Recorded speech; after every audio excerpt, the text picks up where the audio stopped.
پاش گەڕانەوەی لە سەردانی مێژوەکەی بۆ ڤێتنام و لوتکەی گروپی 20 لە هندستان، سەرۆکی ئەمریکا جۆ بایدن جارێکی دیکە لەگەڵ سەرکردەکانی جیهان یەک دەگرێتەوە.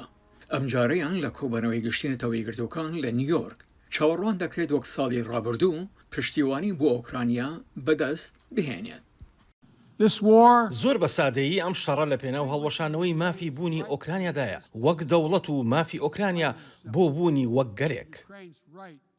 ڤلۆدیمیر زلنسکی سەرۆکی ئۆکرانیا بەنیازە بەشداری کۆبوونەوەکان بکات بۆ بەدەستهێنانی پشتیوانی بۆ وڵاتەکەی.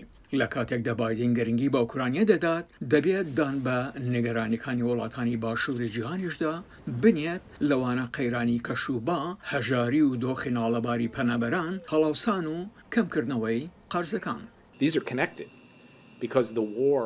ئەمانە پەیوەندیان بە یەکەوە هەیە، چونکە شەڕەکە لەشکرکێشی دڕندانی رووسیا بۆ سەر ئۆکراینیا کاریگەری دوو هێندەی لێکەوتوێتەوە کە کاریگەری لەسەر ئاسایشی خۆراک و ئاسایشی وزە و جۆرەکانی تری زیانگەیاندن بە وڵاتانی گیان هەیە. جاکۆتایی پێێنان بەم شەڕە لەسەر بنەماکانی سەروەری و یەکپارچەی خاک نەک تەنها سوودی بۆ گەلی ئۆکراینە بەڵکو و سوودی بۆ گەلان لە هەموو شوێنێکدا هەیە.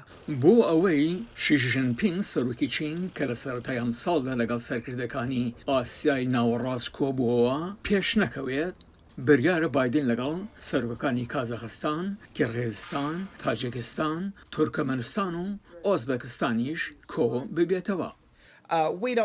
ئێمە ئەمە وەک کێبڕکێ لەگەڵ چیندا نابینین. بۆ ئەوەی لەسەر ئەم وڵاتانەدا کاریگەریمان هەبێت، ئێمە وەک باشترکردنی ئەو پەیوەندی کە تازە هەمانە دەیبینین. بایدن بریار وایە لە پەراویزی کۆبوونەوەی گشتینەتەوە یەکگرتوەکان بە دووقۆڵی لەگەڵ سەرۆکی داهاتووی گروپی 20 سەرۆکی بەرازیلی لۆلا دی سیلڤا و سەرۆکوەزیرانی ئیسرائیل بنیامین نەتەنیاهو کۆ ببێتەوە.